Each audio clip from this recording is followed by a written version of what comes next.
Hemos ya dialogado y reflexionado sobre la vocación a la paternidad.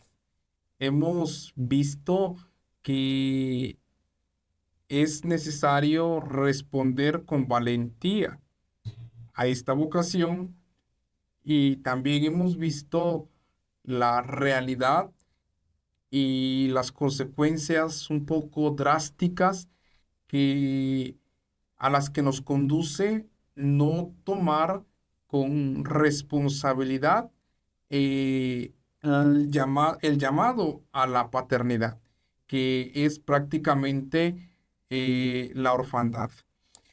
Ahora vamos a ver cómo en un mundo muy convulso e incluso de mucha confusión sobre el sentido de la paternidad, cómo San José es un referente inmediato y es un referente que no se sale de nuestros esquemas, sino que está dentro de nuestro marco de la temporalidad.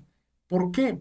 Porque existió en un momento de la historia específica y educó a una persona concreta, Jesús de Nazaret.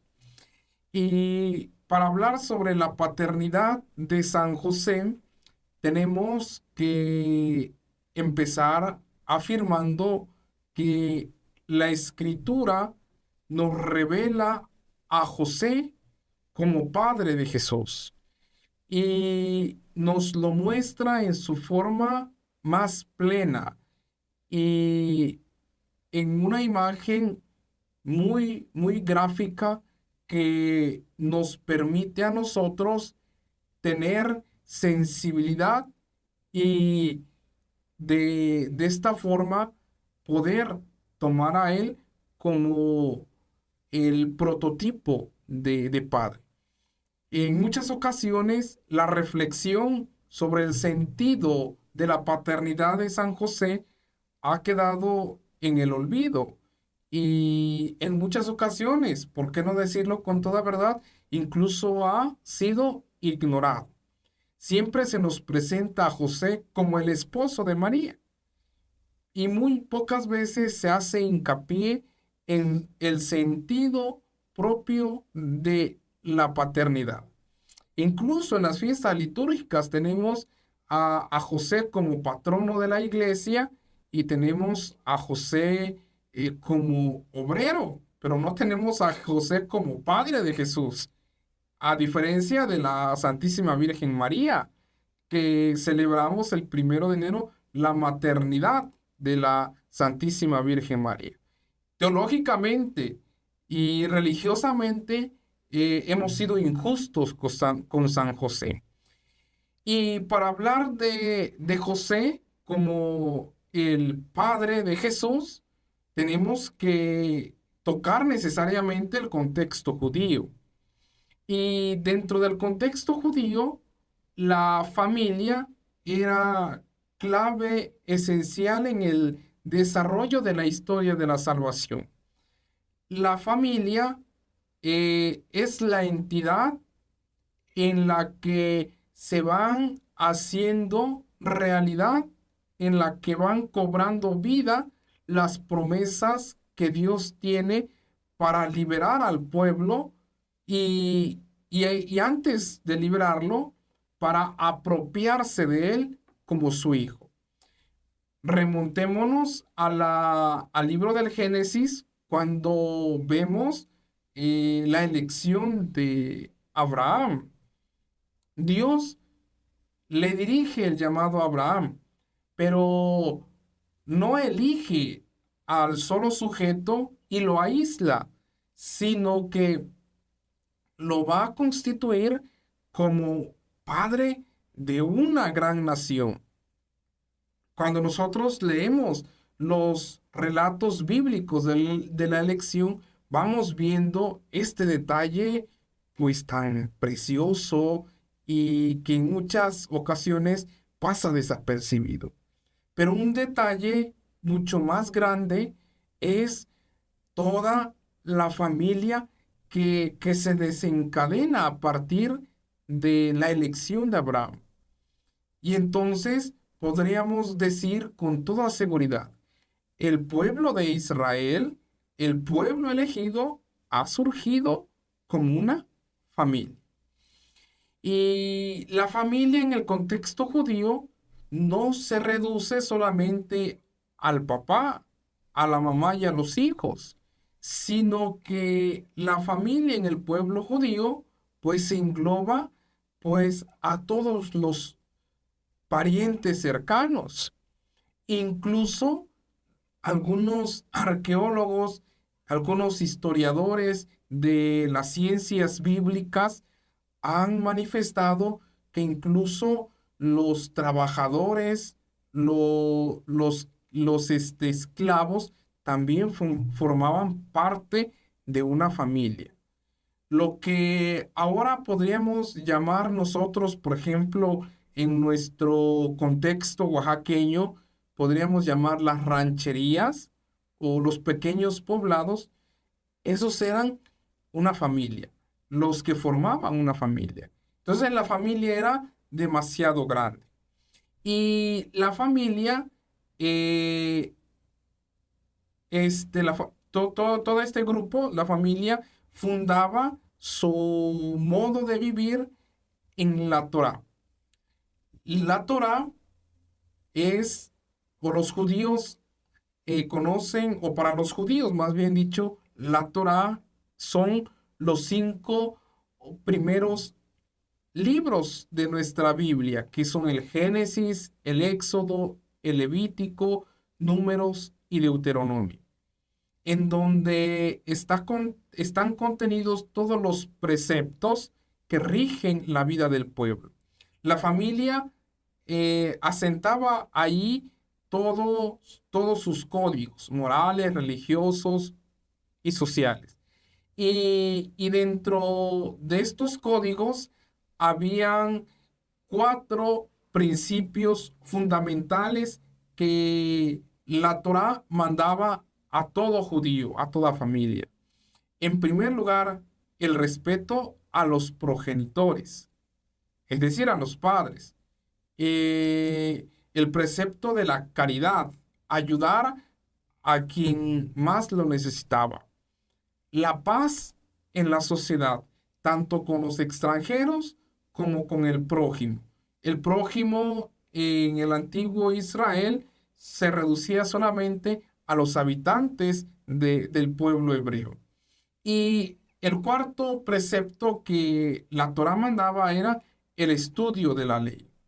La ley necesitaba ser estudiada para que fuera asimilada y de esta forma la vida fuera cobrando mayor sentido. No caigamos en una reducción de la Torá. He dicho que son los 5 primeros libros. Muchos traducen la Torá como ley, pero reducir la Torá al sustantivo ley sería muy peligroso. ¿Por qué? Porque estaríamos cayendo solamente en un ámbito legalista. La Torá, en el sentido bíblico, es el camino por el que se conduce o se tiene que conducir el judío. Y como decía yo, en este sentido de los preceptos de la Torá, el primer precepto es honrar a los progenitores. En Éxodo 20, capítulo 12, vemos que la consecuencia de honrar a los padres, pues es obtener, pues, largos días en nuestra existencia. Quien practicaba el cuarto mandamiento, pues tenía, pues, muchos frutos en su vida, muchas bendiciones. Entonces, en este sentido, la familia es una institución del pueblo judío fundamental. ¿Por qué? Porque a partir de la familia, la sociedad empieza a cobrar organización. Las, el pueblo adquiere una estabilidad organizativa gracias a la familia. Y si la familia es clave fundamental para el funcionamiento de las instituciones, entonces es lógico admitir que para el pueblo hebreo las instituciones eran sinónimo de civilización. Entendamos aquí civilización, una manera organizada de poder cohabitar, de poder coexistir. Y de esta forma, la familia gira en torno a la vida comunitaria. La familia no tiene sentido fuera de la comunidad, sino dentro de la comunidad. Y en este sentido, la familia es signo de progreso y avance de la unidad. Una característica fundamental que los judíos, que los hebreos tenían muy en cuenta era la fraternidad. Se empieza a ser hermano, se empieza a tomar en serio el poder ayudar al prójimo en la familia. La familia es la cuna de la fraternidad. ¿Y por qué la familia es cuna de la fraternidad? Porque la familia tiene su origen en Dios. Dios mismo es fraternidad. Y la familia estaba hecha para que los hijos pudieran ser educados. Y dentro de la familia, entonces, el padre tenía una función muy importante. ¿Por qué? Porque era el que tenía la organización de ese grupo, del grupo familiar. Y entonces, aquí surge la pregunta, ¿por qué todo esto que nos está diciendo el hermano? ¿Por qué tanto énfasis en la cultura judía? Y más aún, ¿por qué hablar del padre judío? Tenemos que hablar de ello porque José era un judío. Y comprender esta situación social del pueblo judío nos ayuda a comprender la misión de San José. Y entonces la familia del antiguo Israel y hasta ahora de los judíos es una familia fundada en el patriarcado. Esta palabrita, patriarcado, resulta o puede resultar chocante hoy en un contexto en donde pues se ve un poquito mal la cuestión del varón. Sin embargo, el patriarcado en su esencia es cuando el padre provee, cuando el padre estimula la autoridad, cuando el padre genera la vida, pero sobre todo cuando el padre vela por la educación, tanto de los hombres como de las mujeres. Y entonces, si el padre vela por la educación de los hijos, entonces, para el padre judío, los hijos serán un regalo de Dios. Y los hijos, como regalo de Dios, fundaban el pueblo. Y entonces, por eso, el pueblo de Israel llega a consolidarse como el Hijo de Dios. Y entonces el Padre es figura del Dios creador. La fecundidad es para los judíos compartir una cualidad de Dios. Dios que tiene innumerables hijos. Y esta promesa es la que le hace Dios a Abraham cuando lo elige para salir de su pueblo. En la cultura judía, al inicio de la existencia terrena de los niños, la madre estaba al cuidado de los niños. Y a partir de los 4 años, de acuerdo al sexo, pues así correspondía, la educación de los hijos. Si eran varón, pues iban con los papás, si eran mujeres, con la mamá. Y el papá, sobre todo, tenía que educar al hijo en la ley, tenía que enseñarle la Torá. Y los lugares para que el hijo pudiera entender la ley eran las sinagogas y la familia. La sinagoga, el espacio público del culto y de la enseñanza de la ley, y la familia, el espacio privado. Y en el espacio privado, el papá era quien presidía las acciones litúrgicas. De hecho, en la celebración de la Pascua de los judíos, es el papá el que encabeza la celebración. En los rezos es el papá quien encabeza estos rezos. Y entonces, teniendo en cuenta esta misión del papá dentro del contexto judío, ahora tenemos que hablar sobre la cuestión del primogénito. ¿Cuál era el papel del primogénito dentro de la cultura judía? Recordemos que Jesús es el primogénito de José y de María. Y entonces, pues, el primogénito, pues, era quien se iba a encargar de sustituir al papá cuando llegara a faltar. Y para que el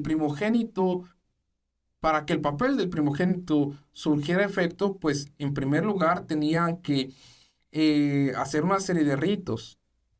En primer lugar, la presentación al templo, como lo marca Éxodo 34:19. Y la purificación de la madre junto con la circuncisión del niño Jesús, que lo iniciaba en el judaísmo. Ahora, tomando y teniendo en cuenta estos datos, veamos a San José. Y en primer lugar, ¿quién era José? Tenemos que decir que hay muchas ambigüedades.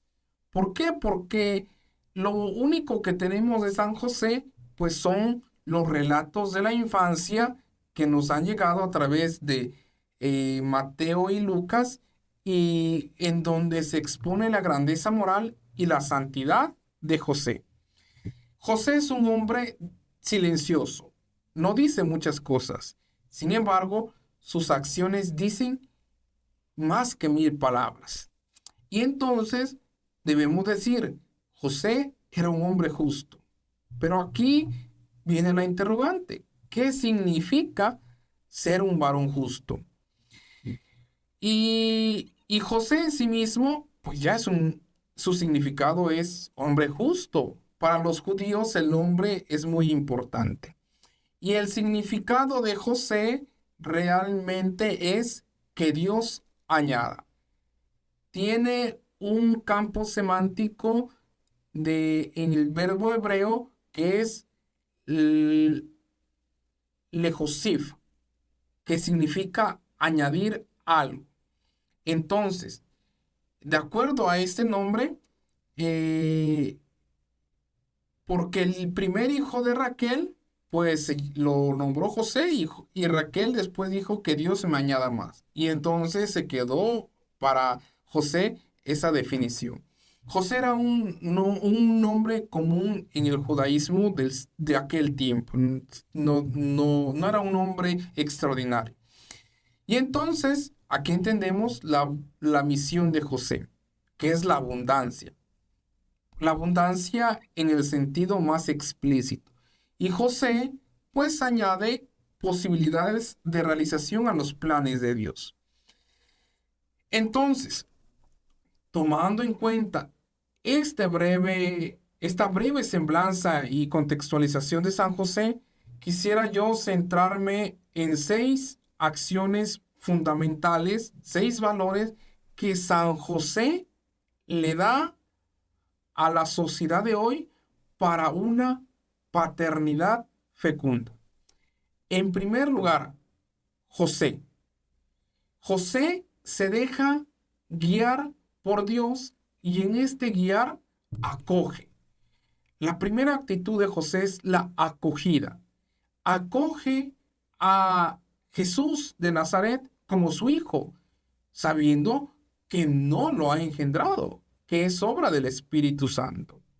Y en esta acogida, pues les brinda pues hogar, les brinda pues asistencia tanto a María como a Jesús.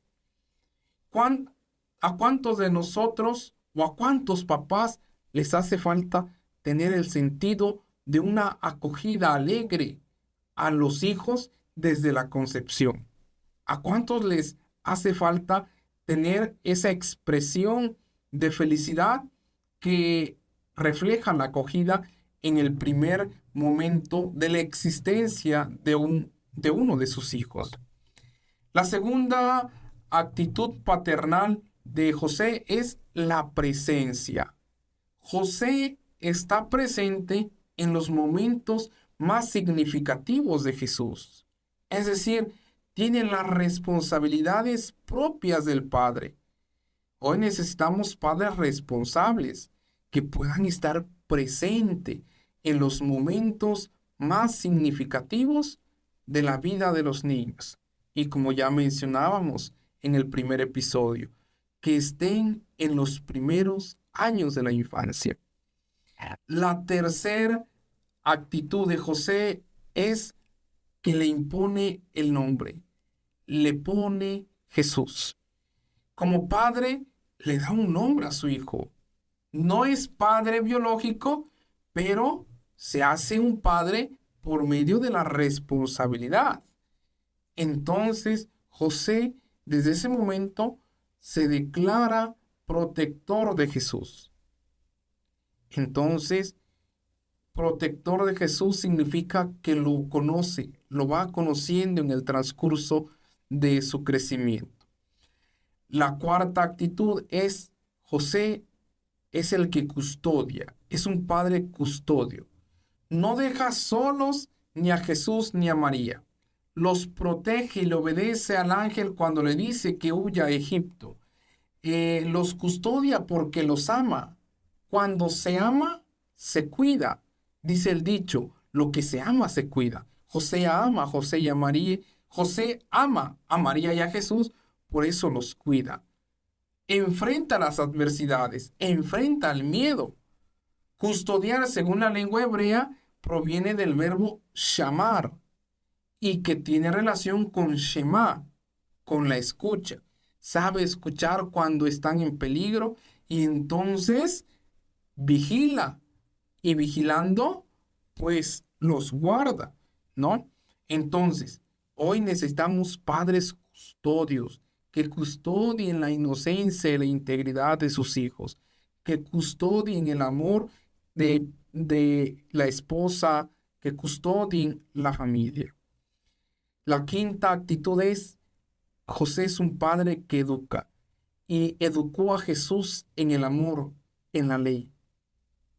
A ti, papá, que nos estás viendo, educa a tu hijo en el amor para que sepa amar y amando pueda servir a sus hermanos. ¿Por qué? Porque amando podemos lograr el cambio en la sociedad. Y entonces tenemos la última característica de José, que es el que acompaña. Va a acompañar a Jesús. De hecho, la escritura dice, Jesús al regresar a casa crecía en edad y en sabiduría. José acompañó esa etapa de Jesús, de la niñez y de la adolescencia. Y entonces Jesús por eso aprendió a amar, porque José estuvo presente, lo educó, lo amó, lo acompañó. Yo quiero pensar en aquel momento cuando José se iba con Jesús a trabajar a su taller y Jesús le preguntaba si lo amaba y José le decía, sí, te amo, hijo. O quisiera imaginarme cómo Jesús le preguntaba, papá, pues yo te amo y Dios me amará como tú me amas. Porque a partir de la experiencia del amor de Padre, Jesús llega a confesar a Dios como Abba, como papá, como papito. Entonces, quisiera yo terminar estos estas reflexiones diciendo que José fue el padre de la valentía creativa, que enseñó a amar. Por amor enfrentó el miedo, por amor educó, por amor acompañó, por amor custodió, por amor acogió, por amor estuvo presente. Que los papás encuentren en San José el modelo de hombre, que el hombre se hace no por engendrar hijos, sino que el hombre se hace por amar, acompañar, acoger, educar, estar presente con los hijos. Que San José sea para ustedes, papás, el modelo, el guía. Que San José se convierta para ustedes en la imagen a imitar. Quisiera terminar con esta jaculatoria. San José, Padre del Redentor en la tierra, asiste, bendice e intercede por nuestros papás.